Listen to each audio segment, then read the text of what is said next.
Now, for a story that's going to impact the United States in some way or even at the global economy. And this is, again, a very interesting story to talk about. It has to deal with Brexit.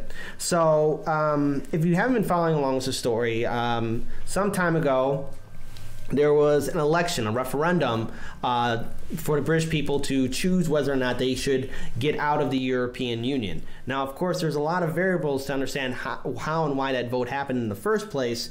But at the end of the day, the voter turnout was enough to where basically the people of Great Britain elected to leave the European Union. The problem was that this was a delicate situation that required surgical insight on how they were going to do it. But instead, a hammer was used, and there was a big mess, and no one knows really what to do because right now the British Parliament is on its third vote to basically somehow figure out an effective way that Britain can leave the European Union. And already Theresa May's parliamentary government is falling apart because they can't agree, and they're going into a third vote. And the problem is that the European Union have given them some deadlines, but now they're saying that this is the point of no return. Like, you need to choose something, and you need to have a policy on how you're going to get out, or you're still going to get out, but there's not going to they're not going to get anything they want. So Theresa May's government has been trying like hell to sell this to the Parliament and has been failing at every single epic turn. Jeremy Corbyn went on the record basically saying that there must be a general election now because the current administration and the current government in Great Britain is incapable of coming up with a real effective plan. And if Great Britain leaves the European Union without any kind of real foresight or thought on how they're going to run their economy or anything else, we could see the collapse of the British pound. But also because of this, because of them leaving, it could systematically affect the entire international markets and could, in theory, possibly lead to some form of a recession or economic collapse. Again, there's a lot of things to take into account in this, but this is a very serious story because this is what happens when you have, especially those that were for Brexit, really tell people everything's going to be fine once we leave the EU, but not have a real effective plan. This was just rushed down a lot of people's throats, and now it's going to really impact a lot of small business owners and families that live in Great Britain. And so, guys, I want to get your commentary and thoughts on this because we've been following this story for a little bit too, and we've been talking about it. But I don't think a lot of Americans understand how this is going to affect us too. I look at this story, and every time I hear anything about it, I just think of how similar Jeremy Corbyn is to Bernie Sanders, how he's very much the corollary to Bernie Sanders in England. He understands the nuts and bolts of the British Parliament very well. He understands when procedural votes are necessary. He understands what it takes to move the needle. And he's been doing it consistently ever since the original Brexit referendum 2.5 years ago. I don't have a lot of very strong opinions about what Britain should ultimately do. They've kind of put themselves in a pickle with the way that they voted at this referendum, and then all of the nitty-gritty details about how they're going to eventually separate from the EU. Ultimately, I think it's probably the wrong decision, but it's where they're at. And Jeremy Corbyn keeps highlighting that, if we can stay as part of the EU if this procedural thing falls apart, which is looking like it's what's going to happen. I think that's what at least most of the members in Parliament now want, because even members of Theresa May's government are critical of her plan and her deal. Her lack of a plan. Yeah, lack of a plan of a deal. And so there could be a general election, and maybe that's what the parliamentary members in the current government want to happen, so they remain in the EU, because if there isn't a plan, so many people can be affected by it. It could lead to a recession. Again, there's a lot of variables to take into account. And so I just want to let you guys know that according to this article I have from the BBC, there are two options. Okay, so Thursday's motion saw Parliament agree to two options for a delay. If the MPs support Ms. May's deal next week before a summit of EU leaders in Brussels on the 21st of March, then she will ask for the EU for an extension of no later than June 30th. But it's important to note that there are some key leaders in the European Union that are tired of giving delays, and they want something done now. But on option 2. But if they don't support her deal for a third time, there could be a much longer delay, and the UK may have to take part in elections for the European Parliament in May. Any delay will require the agreement of all 27 EU members, and talks about possible conditions that could take place before the summit. But the European Council President Donald Tusk said EU leaders could be open to a long extension if the UK finds it necessary to rethink its Brexit strategy. Yeah.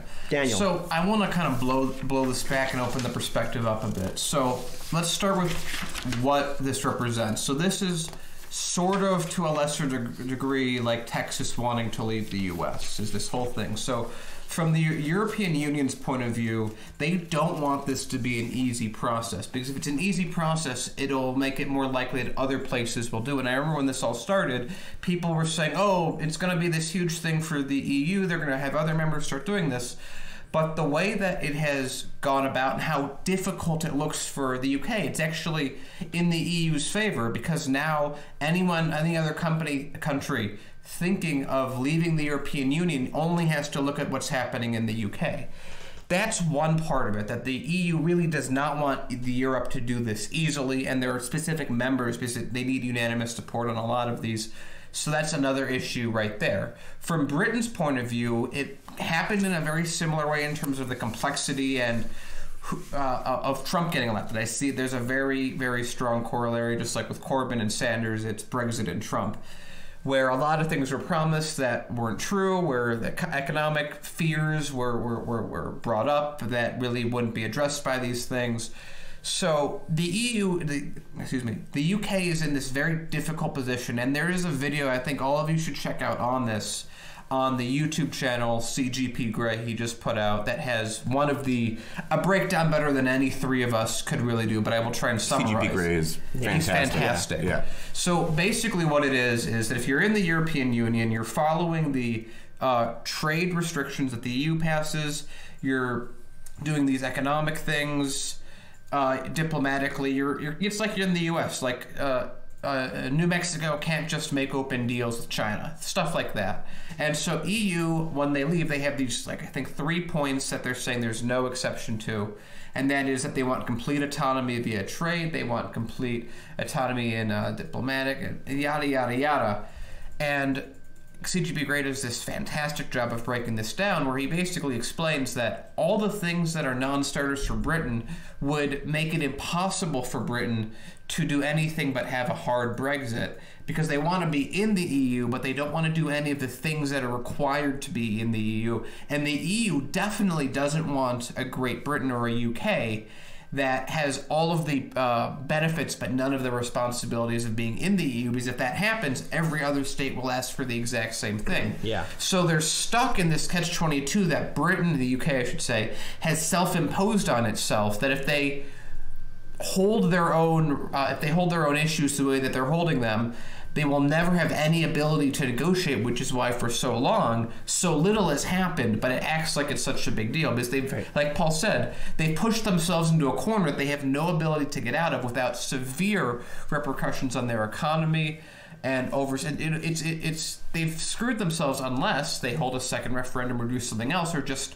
not do it. Yeah, and so there's another thing too to take away from this, is that, look, when the people of Britain voted on the referendum to leave the European Union, there was a lot of talk, like Daniel said, about other European countries doing the same. But because of the mismanagement from Theresa May government, it led to the exact opposite, to where, okay, if any other country wants to do the same, do you want to end up like Great Britain, to where your economy could be destroyed and you have no plan, your government's falling apart, and now you don't even know whether or not you can successfully, visit other European countries, do trade negotiations? Because if Britain leaves the EU, there's another consequence, and that has to deal with Ireland and the border between Northern Ireland and the country. Yeah, and the thing is, already now there is a genuine peace there. Now, again, we're not full-on experts of the crisis in Ireland and the whole political situation there, but there has been generally some form of peace. But if the wall goes up, if there's more tighter border security, tensions could flare up again, and that's the last thing the people of Ireland want. Right. So I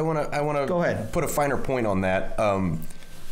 There was a historical border between the Republic of Ireland and Northern Ireland, and there was a lot of violence that took place there, and it's a sort of a historical sore spot for Irish people.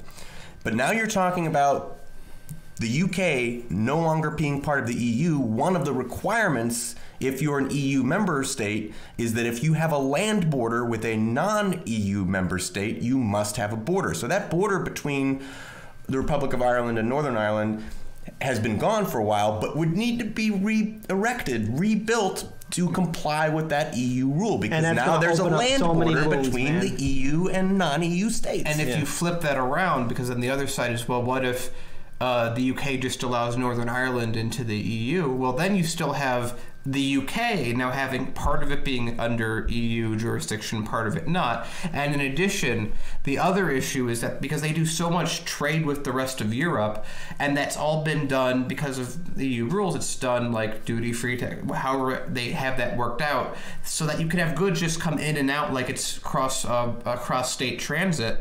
They said that if you have like 1 minute delay for any single one of those transactions, you just destroy the entire import-export economy just with like a 1 minute delay per package. Yeah, and another thing too is that there is going to have to be some form of general election that's going to take place in the United Kingdom. Theresa May's government is going to fall apart. To quote Lord Buckethead, and mind you, check out his commentary on Brexit. The UK leaving the European Union is going to be one big shit show, and hey, look it up. He said it himself. I'm quoting the wise Lord Buckethead, but he said it. And while we're laughing at it, if this deal, if the UK leaves the European Union, there's no deal. It will hit our international economy, and it could lead to something happening, a collapse, maybe a recession, maybe. But responsible, clear minds need to come in, and also, I don't know. All of the UK's bargaining power just gets shut down the drain worldwide. Yeah. Because when they're part of the EU, they're a strong nation, and they have some say. Although they weren't happy that France and Germany also had a lot of say, but that allows them to get better pricing on everything, and they're just going to destroy their economy because their economy has been built on EU principles. Yeah. It's I wish we could have a protest candidate in the United States who was as well versed and as poignant as Lord Buckethead. We have. It's called Vermin Supreme. Yeah. No, I'm sorry. People of Great Britain, let us have Lord Buckethead, and we'll give you Vermin Supreme. We'll trade. Yeah, it's a nice trade deal. Exchange. Yeah, foreign exchange. There we go. We'll have to go through customs, though. Probably. So probably wouldn't be allowed to run for president. Probably. Hey, if John McCain can. Exactly. Hey, everybody. If you enjoyed that video, make sure you hit that like button, hit subscribe, hit that bell notification so you can hear when new videos come out. We'd love to see you every time we go live.